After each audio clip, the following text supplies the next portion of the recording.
Hello, good morning. We are live. My name is Mike Scheibinger, and I'm still in Wisconsin. And welcome to this YouTube Hangout here today. We're going to look at some features in SpectraLayers Pro 7 and Cubase Pro 11. We have some great new stuff to show you today, and a couple of surprises in here. So there's a couple of things in here that I think you're going to find pretty interesting. And so we are online, and we're going to start in about 8 minutes. And in the meantime, I'm just making sure that my stream is running properly here. I have a nice connection out in the country in Wisconsin. I'm in the United States. I'm in Wisconsin, and I'm broadcasting here from my little home studio, Virtu Studio, right in my residence, in my house. And really good to be here again. I think this is my fourth YouTube Hangout in relation to SpectraLayers Pro 7. Been here a few times, done this a few times.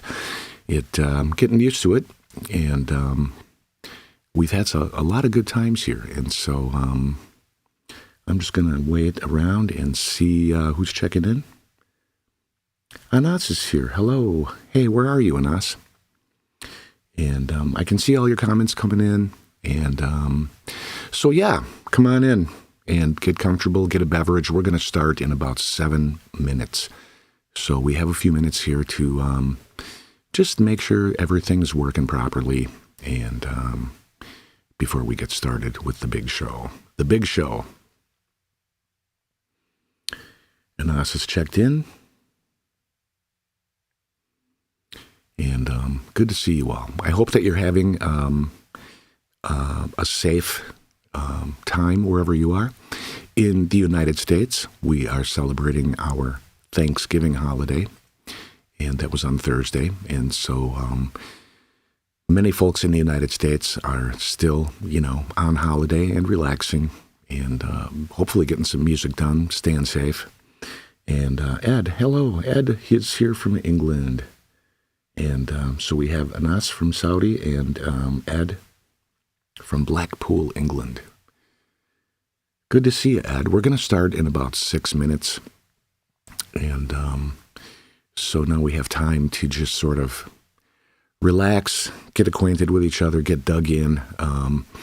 This presentation is going to last for about 1 hour. It might go over a little bit. I usually go over. Once I get going, I just, I don't want to stop. And so we have lots of new stuff to show you today. One feature that I'm going to show you is a key feature in integration between SpectraLayers Pro 7 and Cubase Pro 11. And that is the ability to drag layers directly into the arrange window of Cubase 11 from SpectraLayers Pro 7 when SpectraLayers Pro 7 is functioning in ARA mode inside Cubase 11.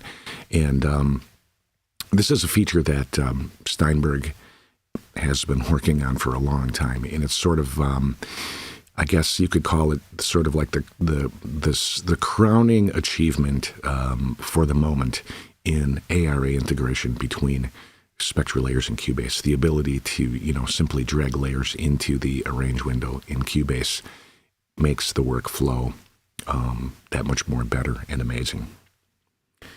Hey, Ed, happy Thanksgiving weekend. Yep, you're welcome. Thank you.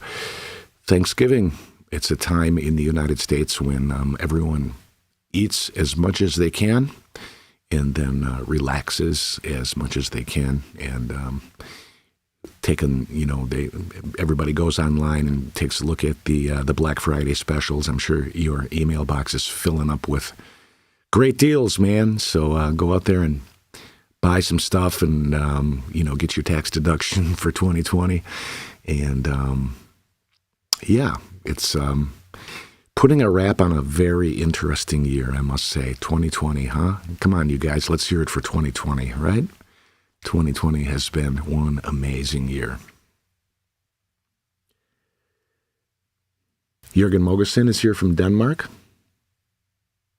Okay, so now we have Denmark, England, and Saudi Arabia.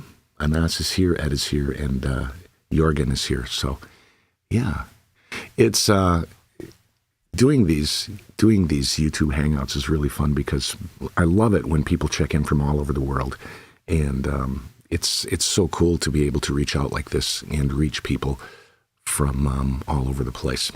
And then, of course, when the Hangout's over, it's over, and it's up on the Steinberg website for you to review. And you can use these videos as like, tutorials. They make good tutorials. And SpectraLayers Pro 7 has lots of videos now available for you to review, so that getting a really, really solid level of expertise using the program should be really easy now. SpectraLayers can be a little bit mystifying at first, and but now with all these videos, why, you're going to be able to get up and running super quick. We're going to start in about 2 minutes.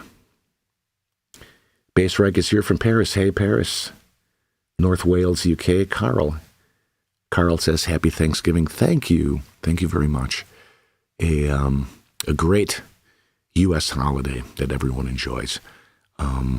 This year's a little bit different, of course, with the safety measures and the lockdown.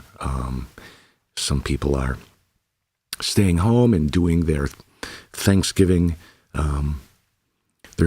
celebrations on Zoom meetings, and other people are, trying to be safe with their relatives in person with masks on, and trying to be safe right now is really important, and we're working on that over here. Okay, we have a Jaromir. Mestik is here from the Czech Republic. So we have Czech Republic, we have France, the UK, Denmark, and Saudi Arabia, and Holland now. Roy from Holland has come on board, and wow, fantastic! What a global audience! This is so cool. I'm stoked. We're going to have a great presentation. Okay, we're going to start in about 1 minute. So dig in, settle down, and get ready for some surprises. We definitely have some surprises for you today. Stuff that I didn't even know I was going to have in this presentation until the last minute.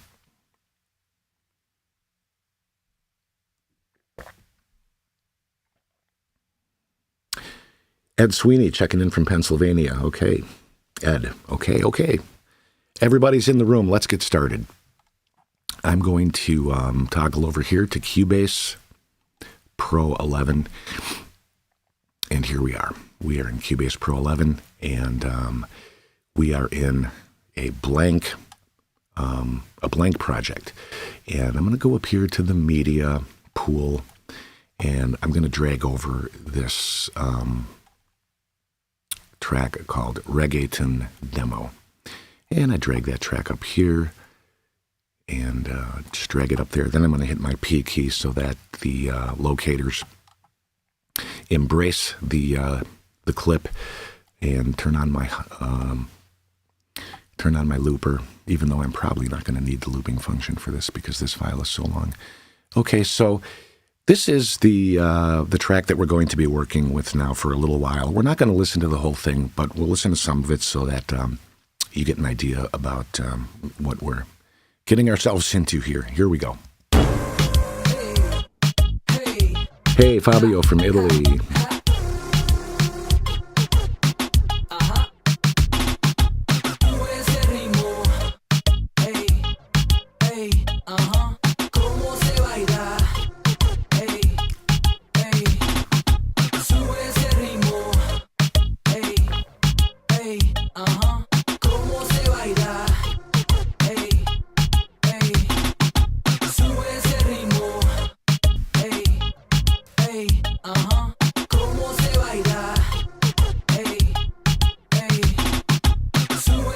Okay, great. This is a fully mixed track. Oh, by the way, Principal Audio, hello, and hello, Fabio from Italy.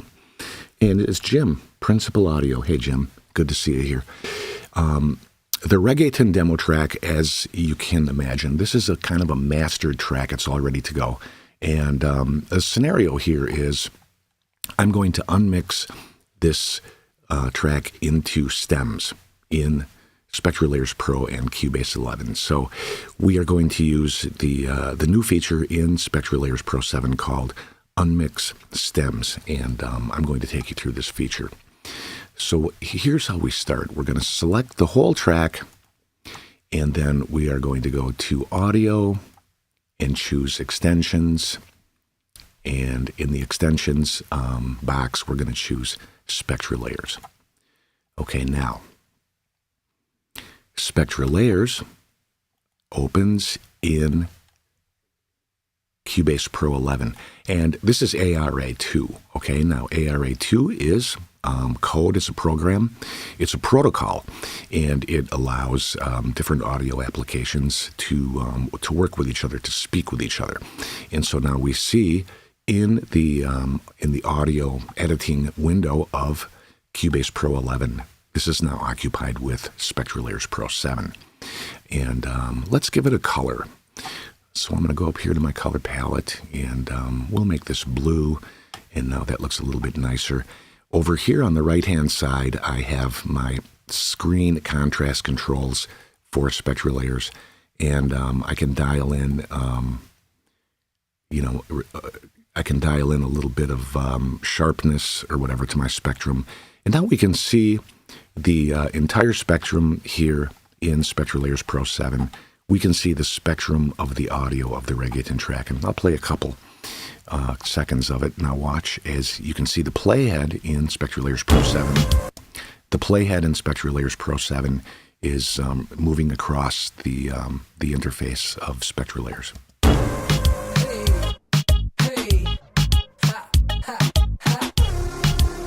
Okay, and you can see everything in the spectrum. Now, the next thing we are going to do is we are going to do the process of unmixing stems in SpectraLayers Pro 7. And for that process, I will go to Layer, and then I will choose Unmix Stems. Now, when I choose Unmix Stems, the dialog asks me if I want to change any of the sensitivities in the algorithm, or if I want to use non-destructive processing or not.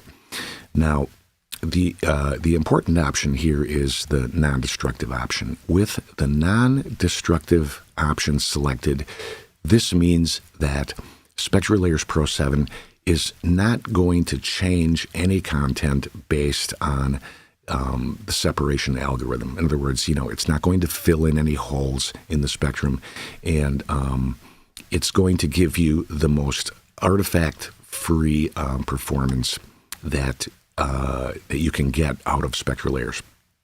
Now, you are going to want to use the non-destructive feature if you plan on keeping all of your layers together. In other words, if you're remixing a track and you plan on using all of the layers together, then you're going to want to use the non-destructive option in order to keep, I guess, the main thing is that it doesn't add or take away any audio content. It just moves it from layer to layer with no interpolation. So with the non-destructive box checked, I'm going to click OK, and you can see up here there's a progress box, and the process is happening.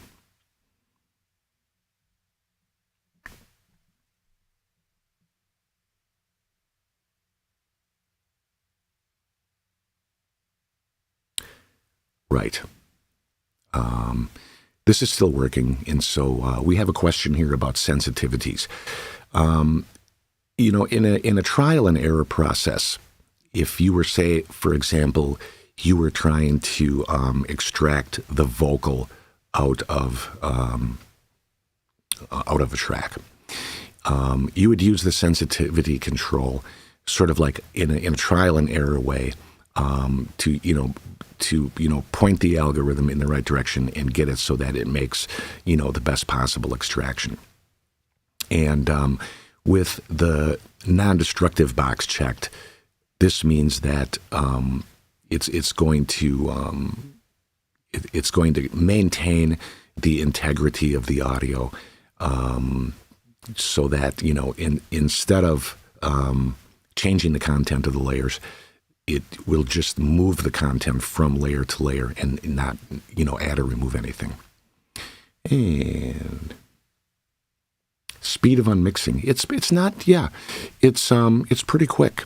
It goes fast. It goes fast. This is a full song, and we've unmixed it now into stems. Now, unmixing the stems is not the be all end all of the process. It's very, very seldom are you ever going to get a 100% perfect performance, but the unmixed stems feature does more in a few seconds than you could do in a whole day of editing. It's really highly sophisticated, and it does a great job. But the thing to remember is that the job that it does is sort of like it's a starting off point. It's a launching point.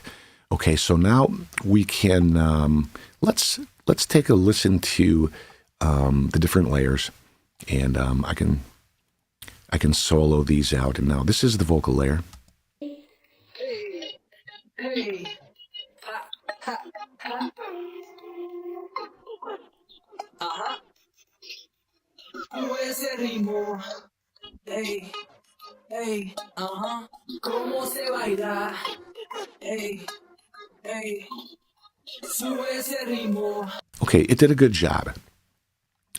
You can hear that there are things in the vocal layer that are, of course, not vocals, and we can deal with those in SpectraLayers Pro, and I'm going to show you how to do that.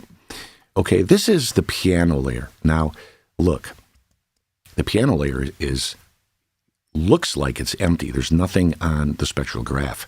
However, if I move the amplitude control to increase the sensitivity, then you can see that there's indeed stuff in here. But it's not piano. It's just, different noises and stuff that the algorithm picked up. And it's presenting them way, way, way, way in the background, way in the background. And so, in essence, we don't need the piano layer. We don't really need it to do the work that we are going to do. However, we don't want to delete it, because if we make it go away, then its absence will produce digital artifacts. And so I'm going to deal with this a little bit later, but for now, we'll just leave it, and let's listen to the drums.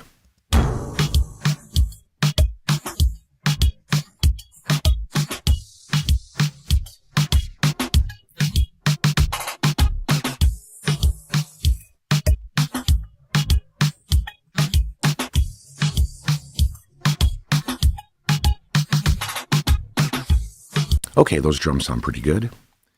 And now on to the bass.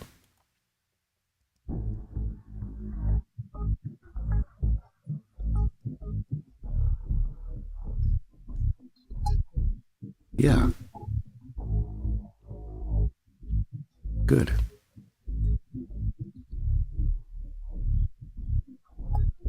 Everything comes up on its own color. Looks great. Now, this is the other layer.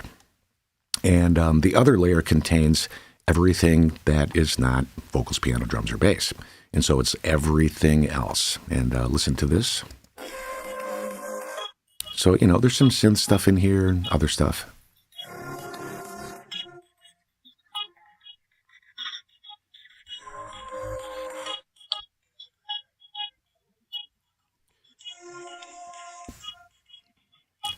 Okay, great. So we have a nice split, a good start. And again, this is, not a 100% complete process. This is just a great, great start. Now, let's look at the piano layer again. There's nothing on it. And we don't need this piano layer in the project. However, I don't want to delete it, because if I delete it, it's going to take content away from the project, and it'll create artifacts just by its absence. If you take something out, you're going to get comb filtering and phase in there. And so we want to keep the material that's in the piano track, but we don't want the piano track itself. And so this is what I'm going to do.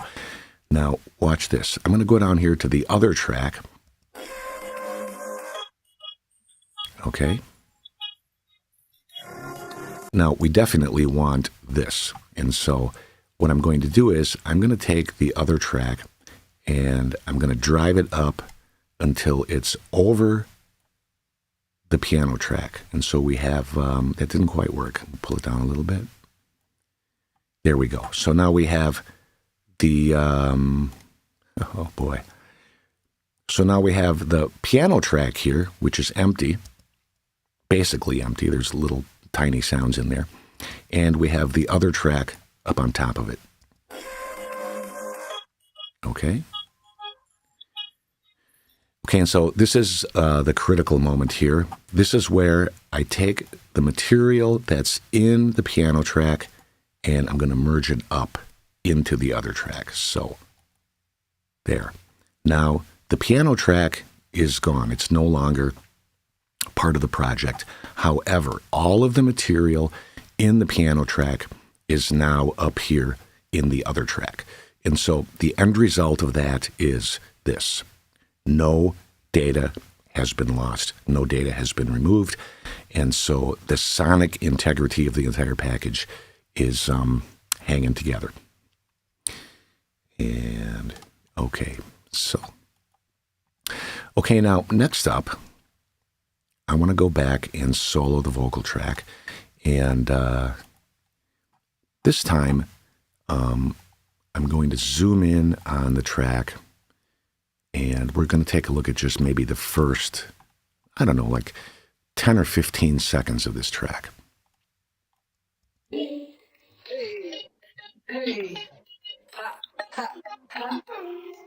little bit more.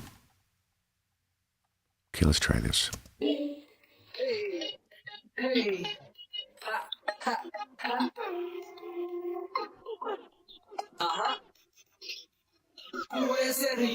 Okay, great. Now, the goal here is to get a vocal track that's as clean as possible with, just vocals and nothing else. Because, say, for example, we're in a mastering situation and the client would like to hear the vocals up a little bit louder, or they want, different effects on the vocals, maybe some reverb, or they want, more vocal clarity or whatever. And it's too late to go back and remix the track in the DAW. And so the mastering engineer is sort of like, it's up to him now to make the track conform to the client's, desires. And so we are working on the vocal track, and so we want as clean of a vocal track as possible. And we can see that there's material here in the vocal track that we do not want. And again, we don't want to delete this material. We want to keep it around because every time we take something away, that increases the risk of winding up with an artifact, which we don't want. And so I'm going to select, here I'm using, the tool I'm using is time range selection. So I'm going to select this part of the vocal track, and that's not vocal, it's a different sound. And so I don't want this to be in my completed vocal track, and I also don't want to completely get rid of it, and so I'm going to cut this to a layer below. And the layer below, I'm going to cut it into the other layer. So now watch. I've got the other layer soloed, and I've got my vocal layer soloed. And the material here that I want to remove from the vocal file is purple, and the material in the other layer is blue. And so now I'm going to go Edit, Cut Special, Cut to Layer Below, like this. Now watch. Okay. Well, I have to make the vocal layer the active layer. So now again, I'm going to cut the sound I don't want. And no, wait, I'm going to back up a little bit. I'm going to undo. I made a small error, and an error that I often make. So, okay, back to the vocal file. Now, I'm selecting the area that I don't want, and I want to put it in this layer, the other layer. And the vocal layer is the active layer, so that's the layer that the material is going to get cut from. I'll go Edit, Cut Special, and Cut to Layer Below. Now watch. The material that was in the vocal layer now lives on the other layer. And the result is that the material is no longer in the vocal layer. Listen. Boom. It's completely quiet. And the material that used to be there is now in the other layer. And we've done it. That's great. Now, I'm going to go back into the vocal layer like this and solo it so that I can see clearly what I'm looking at. And then I'm just going to go down the line and grab stuff like this and move it down, cut special, cut to layer below, taking it out of the vocal layer and putting it into the other layer. Here, if I want to, I can use the rectangular selection tool and, just cut a big block of sound like this and commit to cut to layer below. Now, all of this stuff is moving down into the other layer. But now look what we have here. Okay, hear this? That's like a transient. Okay, now, do I want to put this into the other layer? I could, and it would probably be okay.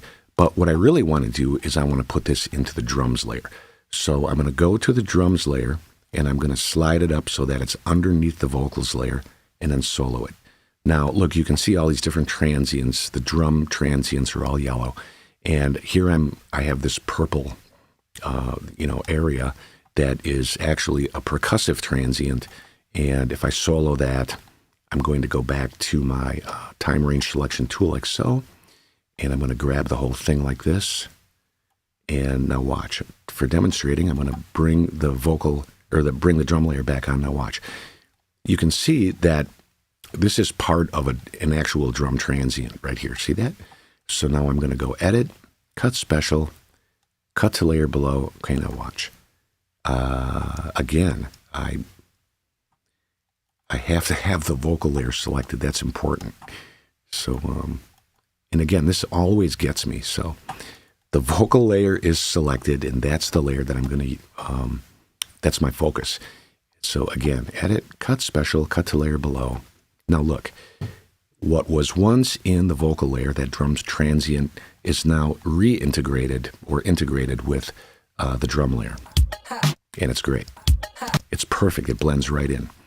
So I'll go back to the vocal layer, and oh look, here's this little purple spot.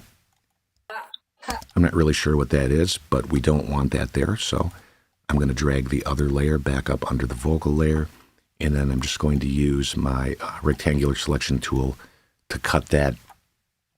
And this time, I will make sure that my vocal layer is selected because that's the focus. And then I'll commit to Edit, Cut Special, Cut to Layer Below. And now that is in the other layer. And okay, back to the vocal layer. And we're continuing our little cleanup job here. And okay, this we don't need in the vocal layer. And so I'm going to select the vocal layer, make it the hot layer. I'm going to grab my time range selection tool and grab this highlighted and simply go again, cut special, cut to new layer, cut to layer below. And now that stuff is in the other layer. And let's do just a little bit more.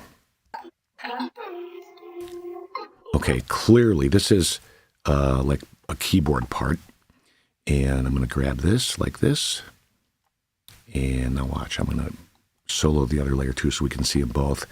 Now the vocal layer is selected, Edit, Cut Special, Cut to Layer Below.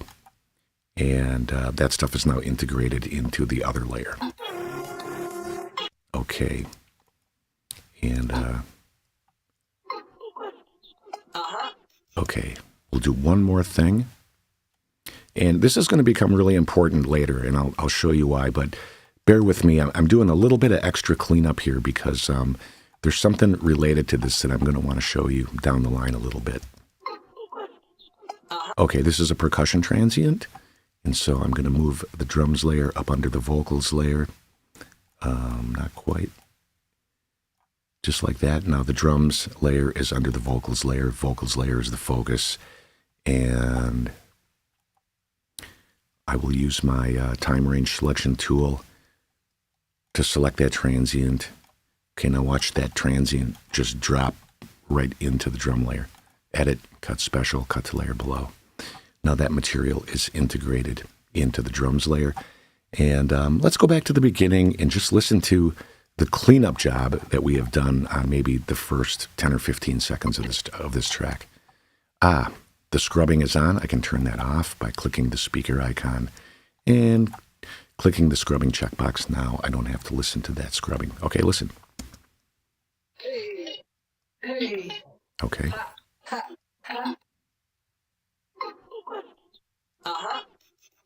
Okay, great. Clean.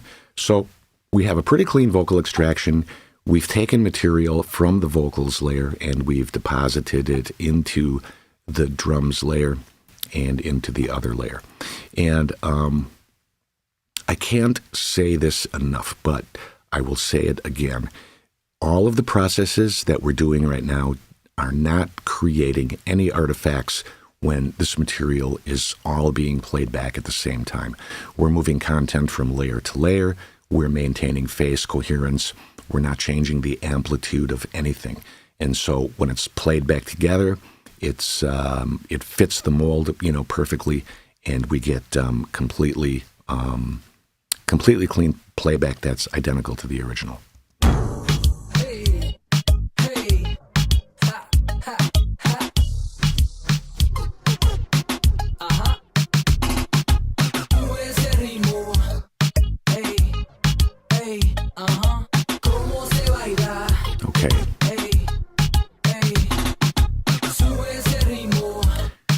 Great, okay, we're all set. And the question is, wouldn't it make sense to have the names of the tracks so that you just send it to that track instead of below or above, adding, eliminating the unnecessary steps of moving the destination tracks back and forth?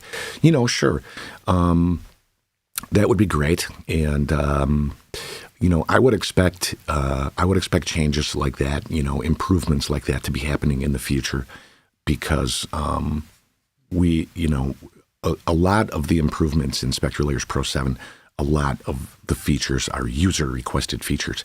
And so, it's great to see you guys out there checking in with these features requests because we go back and we look at those and, you never know. Something that you ask for now may show up in an update or in the next upgrade. So, yeah, thanks. Thanks for that. Now, this is the moment that everybody's been waiting for. This is where we show the new feature of dragging layers directly into the DAW timeline. And this is brand new in SpectraLayers Pro 7 and Cubase Pro 11. The feature emerged when Cubase Pro 11 came out, and now you can do it. Now watch. I'm going to take the vocal layer, hold the mouse button down on it, and just drag it up into the DAW timeline. Now, when I let go, I get an import options window here, and it asks me if I want to change the bit depth from 32-bit float to the project default of 16-bit. And I'm not going to do that because, I don't know, I suppose that if we're processing this stuff using plugins in the 32-bit float domain, we might as well just take advantage of that if we can. And so leave this box unchecked and click OK. And now the vocals stem is showing up in the DAW timeline. Hooray, okay? Isn't this great? This is a great feature. And like I said before, Steinberg has been working extremely hard on this. And now that it's done, it really makes the workflow just incredibly easier, and it's so great. Next, the drums layer. Drag it up, click OK, and it shows up. Okay. Now notice that if I click on the layer and I just drag it over and throw it on the timeline, and if I release my mouse button too fast, then it doesn't take. The program has to sort of think it over a little bit and make some calculations, but it just takes a split second to do. And so what you do is you click on the layer and drag it over, and you wait until this little, icon appears above the plus sign. And when that appears, that means that the program has gone through all of the calculations that it needs to do, and you're now ready to, move those layers directly into your DAW timeline. And we have one left to go, the base layer. Drag it over, and boom. Okay. And so this here is, you might say that this is sort of like the essence of today's, YouTube Hangout presentation. This is the feature that we really, really want to show and that we're really proud of. And that is the ability to cut layers and then drag them into the DAW timeline. It took a while to get here, but with the release of Cubase Pro 11, here we are. Now, note that this track here, Reggaeton Demo, this is the original track, and it's a little bit confusing at first, but you get used to it quickly. And you can see that there's a waveform on this this track, but if I solo the track and I play it, it doesn't play back any sound. Why is that? Well, because there's no sound there. All of the sounds in the Reggaeton Demo have been moved into the 5 layers, which I have distilled down to 4, because I moved the piano layer up into the other layer. And so even though the Reggaeton Demo file shows a waveform picture, the file itself is empty. There's nothing there to play. And now if I go back to the original here, this is what it sounds like with all 4 layers played together.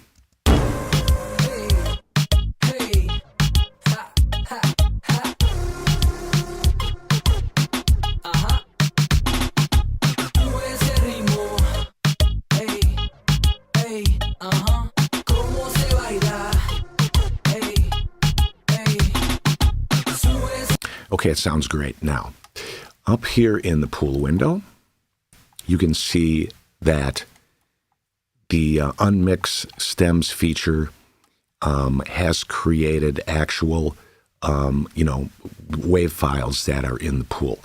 And for example, bass 19196, that's here in the pool as bass 19196.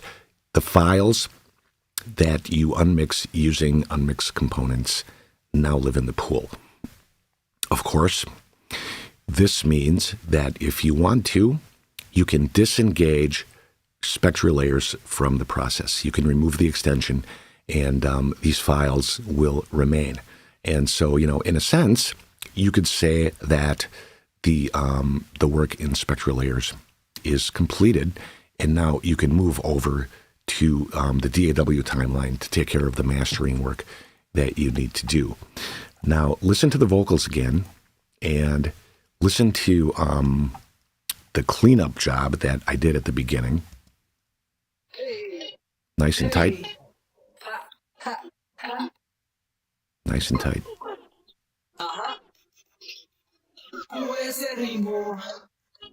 Okay, now this is where, right about here is where my cleanup job ends.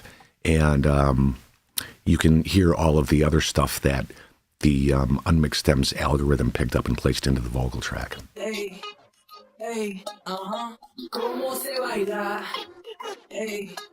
Okay, now, when I was working on this project, I thought to myself, okay, this is great. SpectraLayers has done a good enough job extracting the vocal track and putting it on its own stem track. And so in order to complete the job, all I would really have to do is insert a gate on the vocal track and the gate will pick up all of the unwanted stuff in the vocal track and gate it out. And so this is what I did. I went to my virtual mix track here, which I like. The Slate stuff is good. And I put in a gate. Whoops, that's not a gate. We need to get rid of that there. We want a gate. Okay, so here we go. I'll drag my gate over. Okay, now listen to the vocal track with the gate on it. Okay, this is maxed out.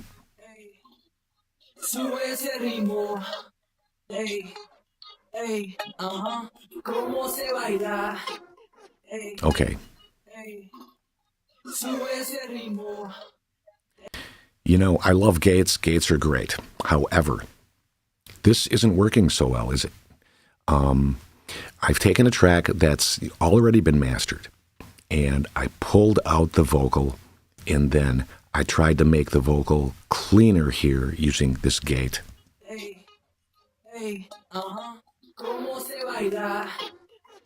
But it's not working, okay?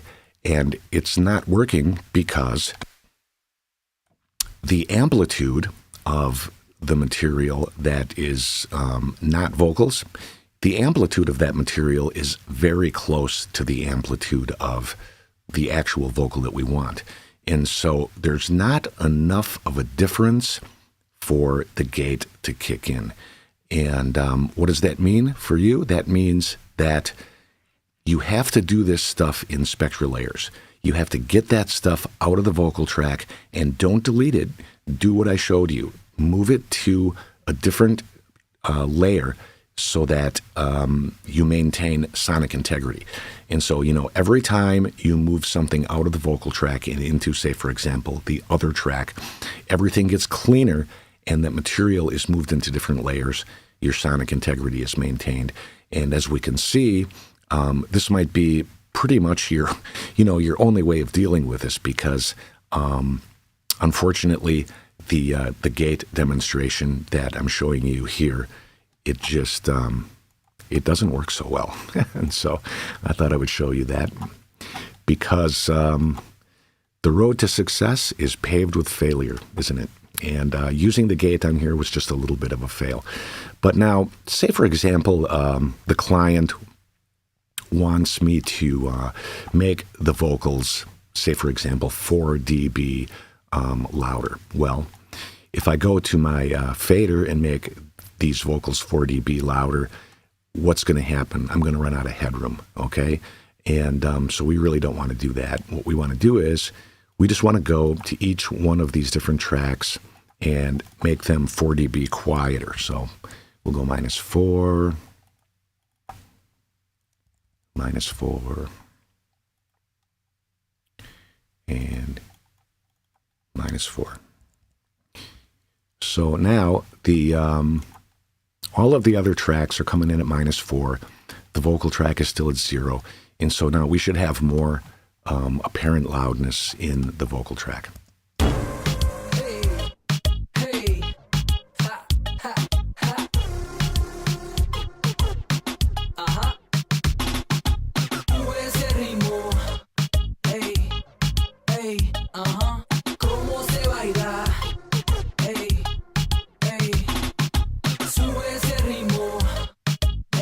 Okay, that sounds great. Now, the question is, do we have, the question is, can we get away with this, okay? Or is it going to be, is it going to have too many artifacts? That, of course, is a subjective determination. It's up to you. But to help you make your decision on that, I'll go back up to the pool window, and I have a copy of the Reggaeton track here, Reggaeton Demo B, and I'm just going to drag that down here to the, I'm going to drag that down here to the timeline, and I'm going to go in and I'm going to reduce this by 4 dB to more closely match the volume reduction that I did on the other files. And so now if I solo this, and let's see, what do I need to do? We need to turn the solo button off here, and I want to be able to toggle back and forth between the two. Okay, so here is the original. Here is the original reggaeton track.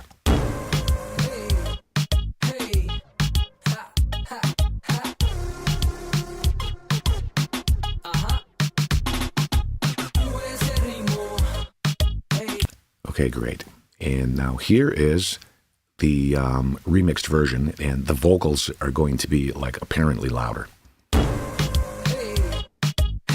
Hear it?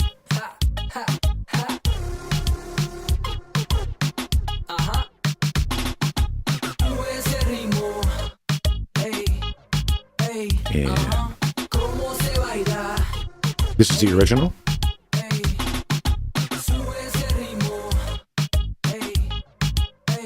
Back to the remix. Let's hear the vocals. The vocals pop. The vocals pop when I go into my remix. Okay, the original.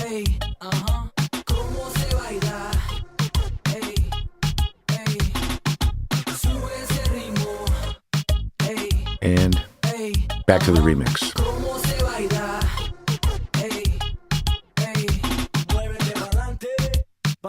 Okay, so we've managed to tweak the vocals up a little bit here, and by an apparent, approximately 4 dB. And I think that it's acceptable. I would probably have to, do quite a bit of critical listening in order to hear, the artifacts. I'm sure there are some. Of course, there's always going to be a little bit of artifacts in there. But I think that we've done it. And so now I can remove this track, because this was our basis of comparison track, and we don't need that anymore. And there we go. So again, now I'm free to remix the track. Say I wanted to put a reverb on there, and we got some Revelation reverb here, and I can go to my vocal track, choose Ascend, and now there we go.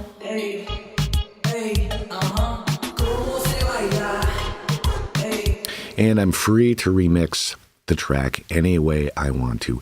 SpectraLayers is still lurking in the background. It's hooked up.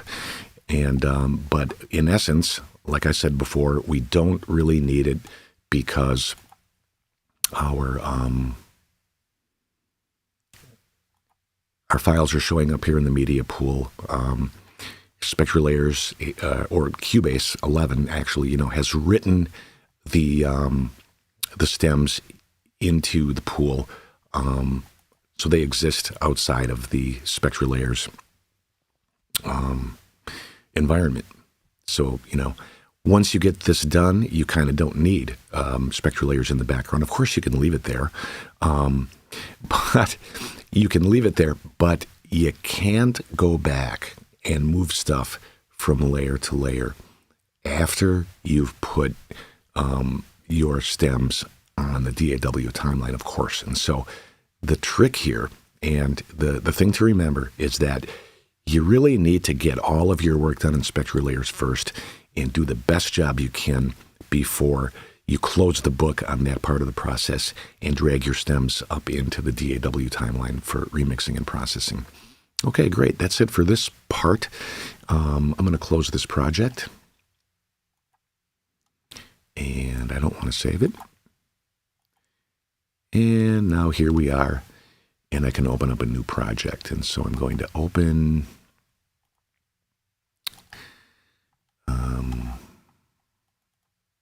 this project here. We're going to go into unmixed components now. This is a whole different thing. It's kind of like stems, kind of like unmixing stems, but it's sort of like a level deeper. Okay. Yes, indeed. Welcome to the Hangout, everybody. I see David is here, and Yugurtha's here. Suran68 is here. And everybody's talking about, of course, everybody's talking about Black Friday sales. And so I would like to thank everyone who has purchased SpectraLayers Pro 7 as a result of making the Cubase Pro 11 upgrade path. I'm aware that some people have purchased Cubase Pro 11 either as an upgrade or as a fresh version, and then they got their exposure to SpectraLayers 7 that way, and then went on to purchase the Pro app, which is a really, really wise choice. Yes, indeed. So, okay, here we go. Now we're going to start a new thing here. And if you look in my empty project, there are some definite surprises here. Now, check this out. In my project, I have a VSTI, okay? And this VSTI is called Backbone. And Backbone is a brand new VSTI that Steinberg has released. And Backbone is called, the full name is Backbone Drum Resynthesizer. Now, when you hear the phrase Backbone Drum Resynthesizer, well, I suppose you might think that it's all about drums, but it's really not. You can put anything in Backbone, and I'm going to show you how this works today. But Backbone is a sample playback engine, and it's really sophisticated. It's got a lot of internal processing features, effects, mixing, modulation, all different kinds of things. But we're not going to go too deeply into those features today. I'm just going to show you the basics of how Backbone works, and especially I'm really excited about the way Backbone works with SpectraLayers inside Cubase Pro 11. This is cool. Now check this out. Let's go up to, I'm going to close Backbone for a minute. Okay, let's go up to the media pool now and pull in a sample. And this is called On Land. And I'm going to pull On Land in. I'm going to hit my P key to make my locators surround the sample, and then let's play it.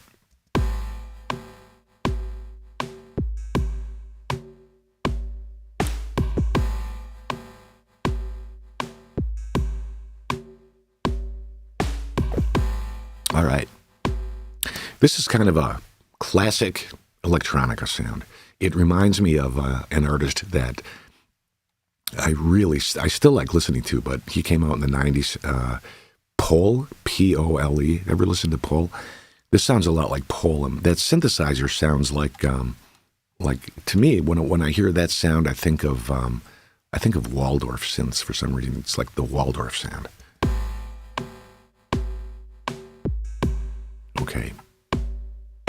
Okay, great. We're going to do some unmixing here, but we're not unmixing stems. We're going to unmix components. And I'm going to do that by going, first I'll select the file like this, and then go to Audio, Extensions, SpectraLayers.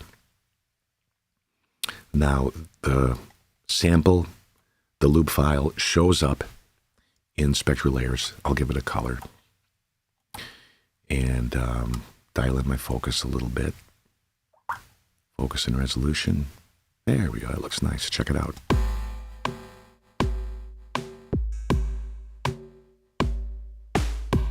Okay, cool. Let's do the process. And to do that, I go Layer. Now, here we did Unmix Stems. We did this for the reggaeton track. I'm going to go one step below that and go Unmix Components. And Unmix Components has a feature called Reconstruct Hidden Noise, and I'm going to show you an example of this feature later. It'll be the last thing that we do today. But yeah, the last thing we do today will be to look at Reconstruct Hidden Noise and what that means and how we can use it. But for now, I'm going to click it and then click OK, and the sample is now being processed into component parts. Okay, the three component parts are tonal, transient, and noise. Let's listen to them all. Here's the tonal component.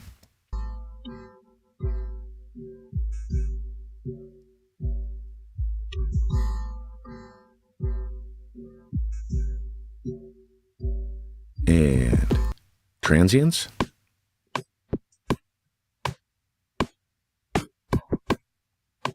I like this one. And noise. A lot of that Waldorfy sound, that kind of clangy, resonant sound is in here. It's nice. Okay. That's great. Okay, and again, let's do the cool thing. And this is mainly what I'm here to tell you today, is that you can now drag layers from the SpectraLayers layers panel directly into the timeline. And it does a little thinking. And here we go. And now we have tonal, transient, and noise layers. The original on-land file, it shows the waveform, but of course there's nothing there. We can delete it. And listen. Okay.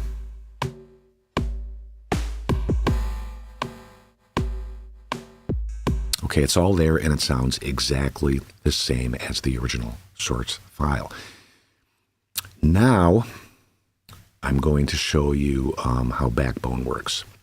So I open Backbone, and here we go. Now, Backbone is open, and in Backbone, I can drag the unmixed components from the DAW timeline directly into the Backbone interface. Now, we have these 3 different component parts, except I made a mistake. That was not quite right. Look, see, I chose on land and instead of the tonal. So what I'm going to do is we're going to replace those out. Tonal, transient, and noise. Okay, now we're there. Now, all 3 of these components are now counterparted in here in Backbone. They live in Backbone too.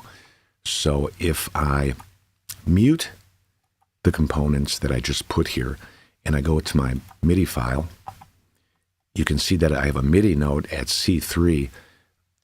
All 3 of these layers play off of this MIDI note that's rooted at C3, so it'll sound exactly the same as the original sample.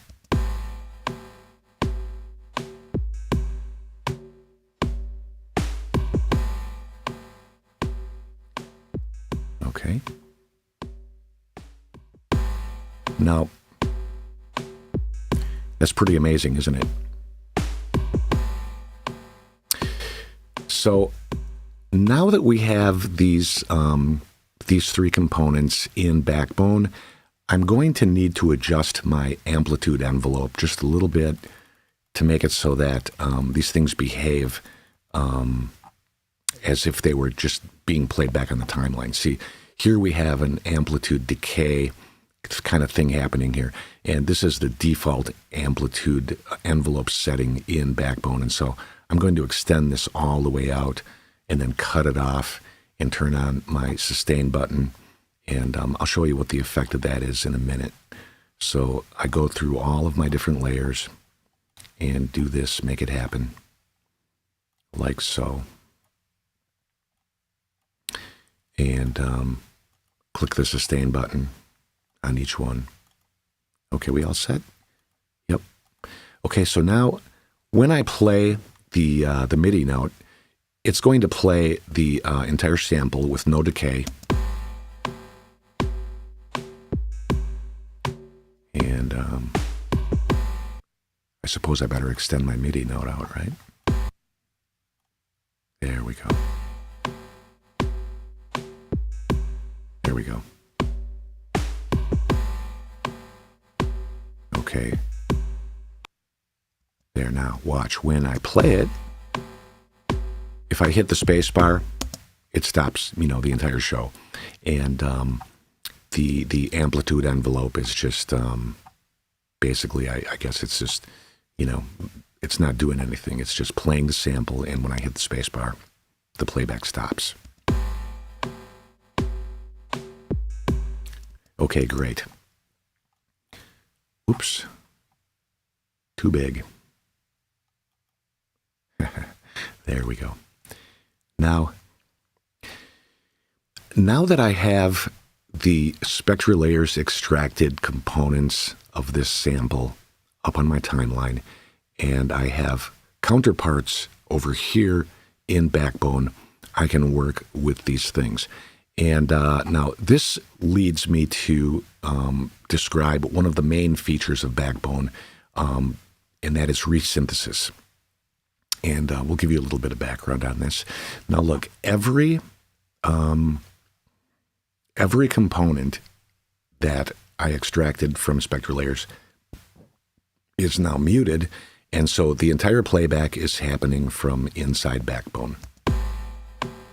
Now this is the mode that Backbone is in right now is your typical sample playback mode. In other words, if I play a higher key, then what happens is I get a faster playback and a higher pitch. So I'm going to go from C3 to C4.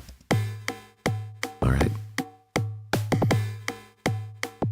And that sounds, faster. And that's how people this is how people used to make jungle music. They would take a thing and speed it up. Maybe they would speed it up even faster. So it sounds almost like Middle Eastern now. It sounds almost like a doumbek. But so we're going to grab the MIDI note and pull it back down to C3, which C3 I believe is, yep. That's the original playback. Okay, now here's one of the magical things about Backbone. I'm going to go to each one of these layers, and I'm going to engage the resynth module just by clicking this button. So every layer gets the resynth treatment, like so. Okay, now listen. When I play the sound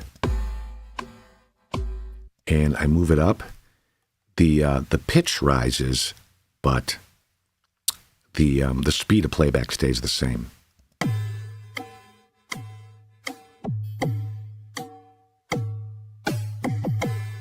Okay. This sounds great. So now I'm playing the entire sample, pitched up, but at the same speed, using resynth in Backbone. And so now I'm free to dial in other parts of my components. Now remember, these are the components that I extracted using unmixed components in SpectraLayers Pro 7. Okay.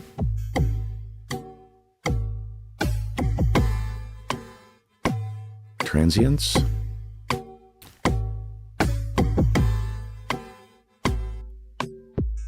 Now these are the transients being played. Is that what I want? Yep. So now I'm just playing back the transients. Let's put a little bit of delay on there and see what that sounds like. So insert. Again, I'm going to go to that primal tab.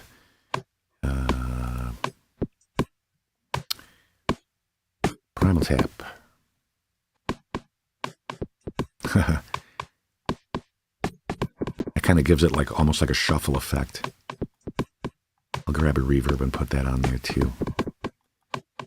These metallic sounds, the EMT plate in Universal Audio works really nice for these metallic sounds.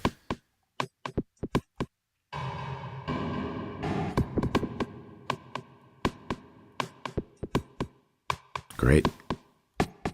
Okay, so now I'm going to reintegrate the Backbone track. It's all in sync. Isn't that great? Cool.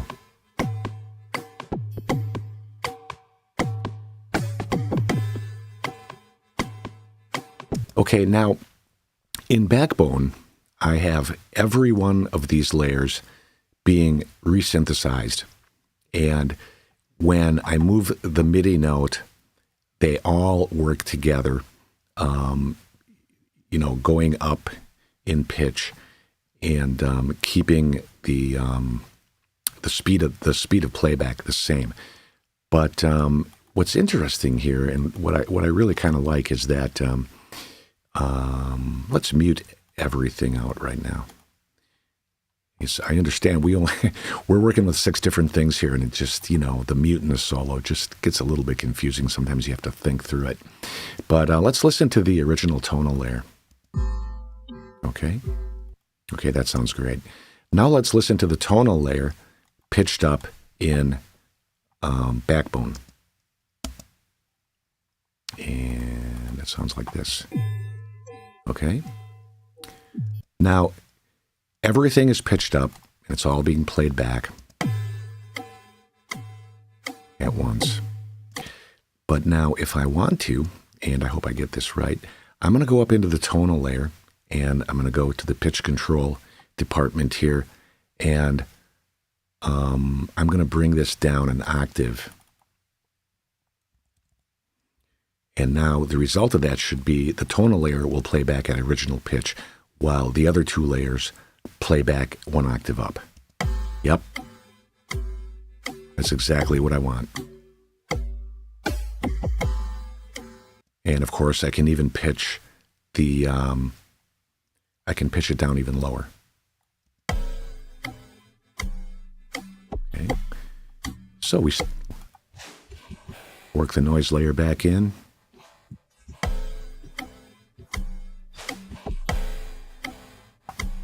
Yep. And I'm going to leave the tonal layer muted and just kind of turn on the transient layer. Basically, I'll just go back and mute everything I don't want to hear. And so the original tonal layer, that's a mute. And there we go.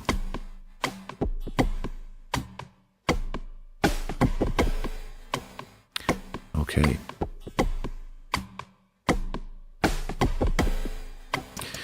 So, yeah, this is amazing.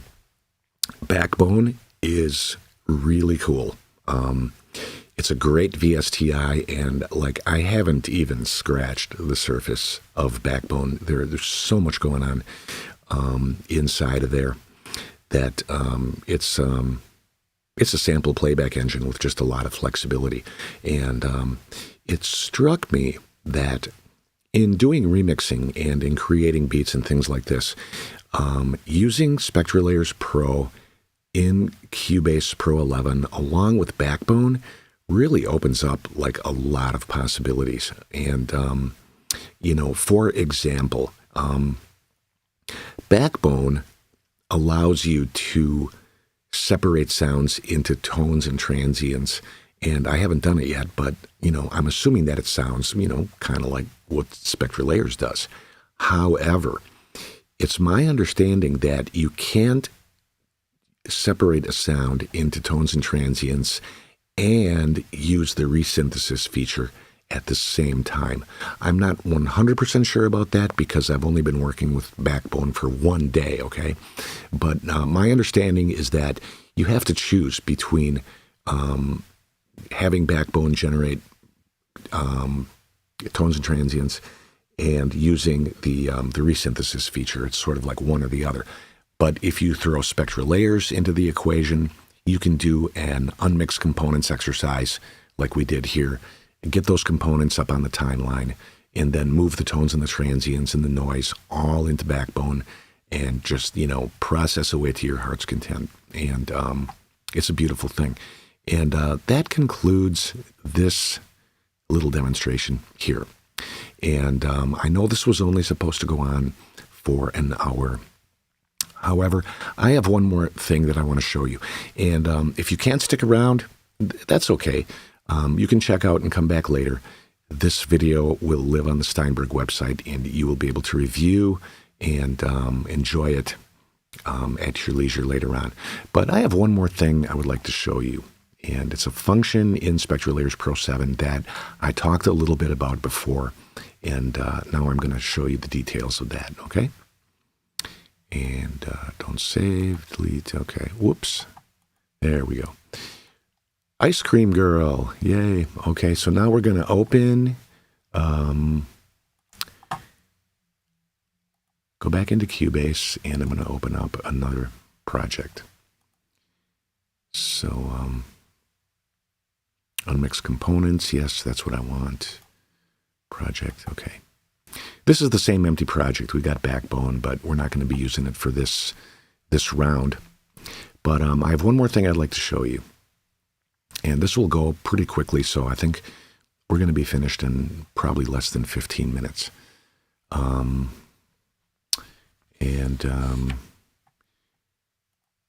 Beat 38, okay. I'm going to drag beat 38 over here, hit P, and listen to this.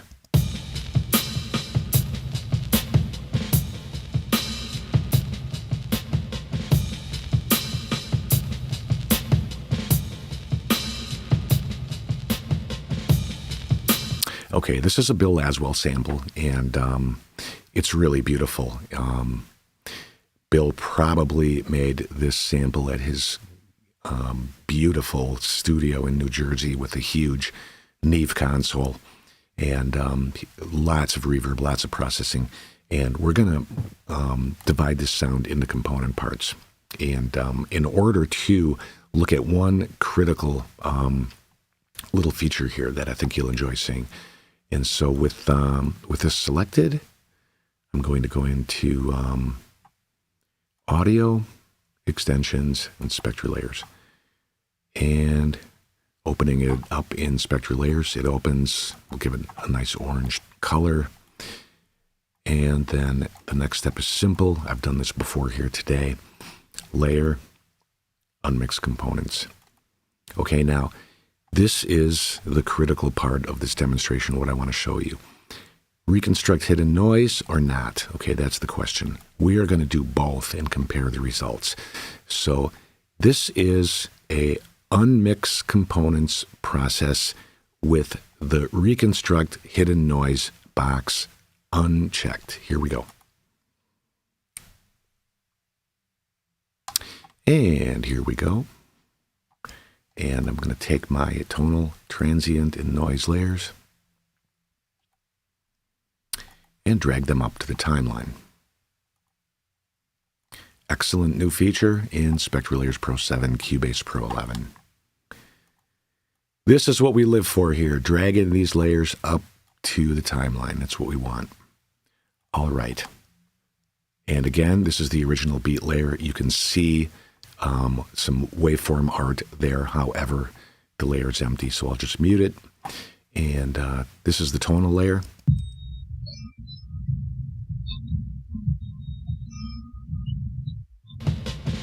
Transients. That's really cool. And the noise layer. Now, this is the layer that I want you to pay really specific attention to. Listen.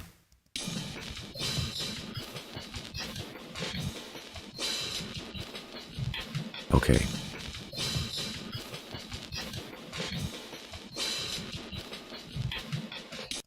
It sounds kind of choppy, like there are holes in it where the noise is supposed to be. And so it doesn't really sound very smooth. Of course, you know, when it's integrated with its other, you know, components, it sounds perfect. It sounds great. But the noise layer on its own, it's kind of filled with holes, and it sounds, you know, it sounds all gappy, and that's not cool. And we're going to take a look at this in detail. Now, what I'm going to do is I am going to go up to the media pool, and I'm going to drag in, let's see, beat 38B. This is the same beat. Okay, we got the same beat. Now I'm going to solo it.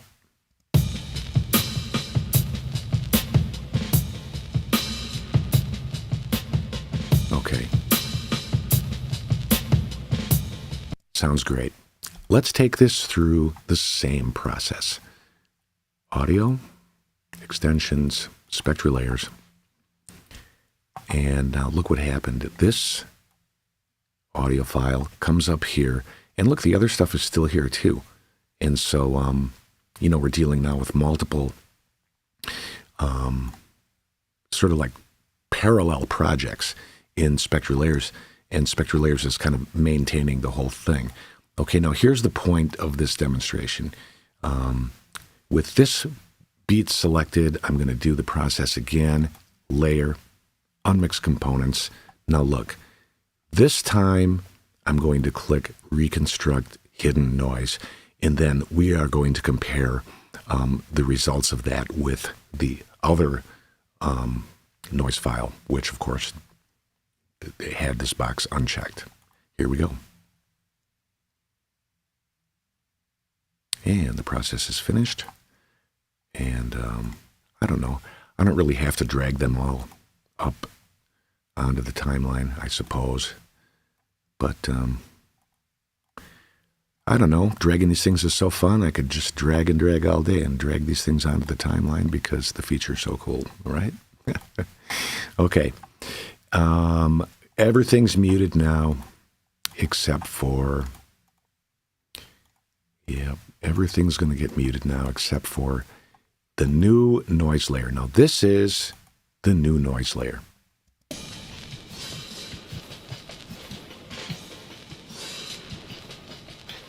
Listen to that.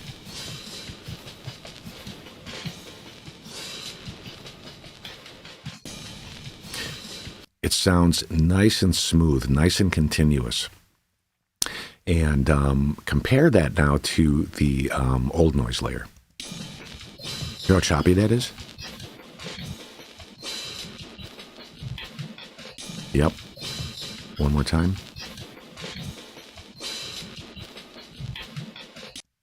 And back to the new one again. Super smooth. Way better. Way better. And I'm really glad that I had a chance to show you that that feature here today, because Reconstruct Hidden Noise can make your thing sound way better, way smoother, and more awesome. Again, we have Backbone on deck here. If I wanted to, I could. Let's see here. Let's drag the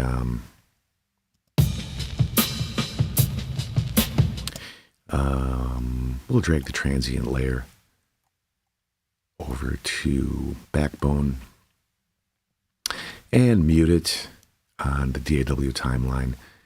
Go up to my my MIDI note. I'm going to want to go into the amplitude envelope and sort of make it so that it plays continuously. Click the sustain box, and then I'll go into resynthesis mode, turn that on.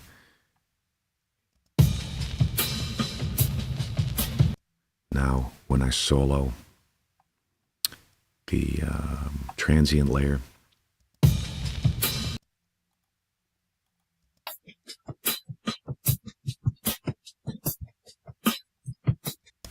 and what if I wanted to bring the pitch down?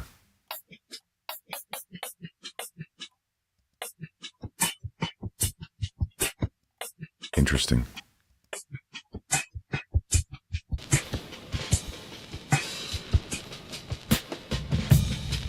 Play it all, why not? Well, here we are back in Backbone again, getting lost. And I could sit here all day and do this because, I don't know, it's really fun. Backbone is really pretty amazing. I didn't plan on including Backbone in this Hangout, but about a day and a half before today, I loaded it up and started looking at it and doing stuff with it. And I thought to myself, wow, this goes with the SpectraLayers paradigm of sound design so perfectly. It's such a hand and glove fit. And so I'm totally sold on Backbone, as well as the new feature of being able to drag layers into the timeline. Well, we did a bunch of stuff today. We unmixed the track and we produced it. I showed you how to clean up stuff and move material from layer to layer. We had a nice demonstration of Backbone. Again, it wasn't very deep. Backbone's a very deep program, and I plan on working with it. Maybe in our next Hangout, we'll do some more detailed stuff with that. And then finally, I showed you about the Reconstruct hidden noise feature and why that is so important. Again, it all depends on whether or not you're going to keep everything integrated, all of your layers integrated, or if you're going to experiment with breakouts. Like if you were going to take that noise layer out of the Bill Laswell file. Why, of course, you would want to use Reconstruct hidden noise, because it just gives you a much more flexible and better sounding product. And it's we've been at it now for an hour and 15 minutes, and I think I've just about wrapped this up. I haven't had a lot of time to go over and look at your questions.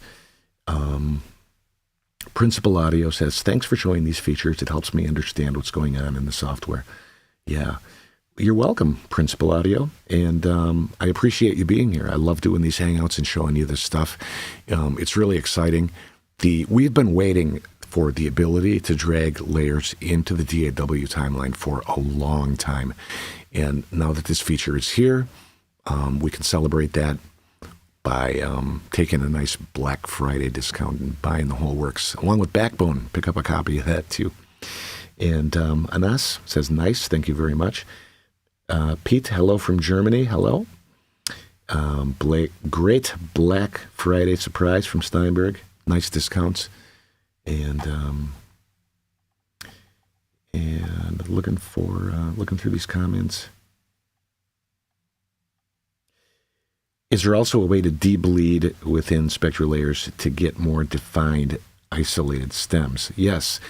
The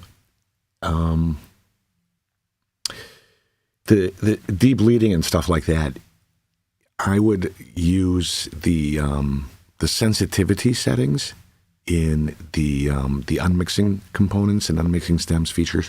Wherever there's a sensitivity setting, I would experiment with that using trial and error processes. And, please be patient. Of course, it would be super great if we could have these processes work, 100% perfectly right out of the gate. Unfortunately, that's not the case, but it's getting better and better. And what I always say is the harder you work at this, the better your result is going to be. The ability to use an unmixed stems process in SpectraLayers Pro 7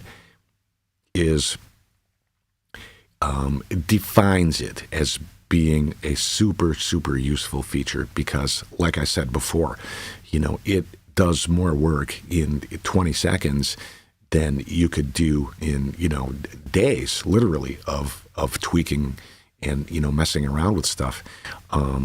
SpectraLayers just takes care of the lion's share of the work that needs to be done. And then it's up to you to go back and do the highly enjoyable process of moving stuff from layer to layer, keeping your audio content intact with no digital artifacts, keeping it clean, doing good, good, thorough, clean work. And you can pump out a remix or remix part of a mixed track in pretty good time.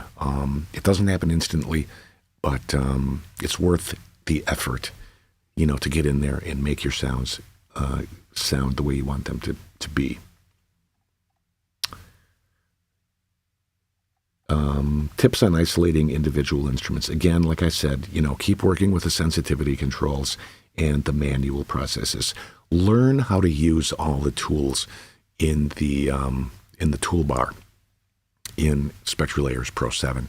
Learn how to use those tools, what they do, and you'll get better and better at it. Game changer, Principal Audio. Yes, indeed, it's a game changer. Good. Excellent. Excellent.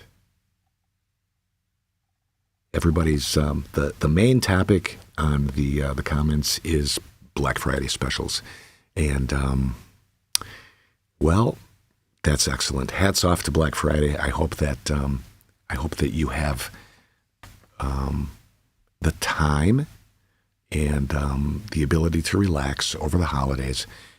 Spend a little bit of money now and go buy your new gear, and then over the holidays just sit back and relax, stay safe, and do your work and get into all this new stuff. That is what I'm going to be doing with Backbone here, which is, I don't know. I've always really loved sample playback devices, and this one is really clean and clear. It's there's not a lot of deep menus. It's in your face. It's simple, but it's sophisticated, and simple and sophisticated is good, and so Backbone is good. And okay, now again, my name is Mike Scheibinger, and I'm broadcasting this hangout from Madison, Wisconsin, in the United States, and we're enjoying our Thanksgiving holiday. And apparently, you guys like having these hangouts on Saturday, which is fine with me.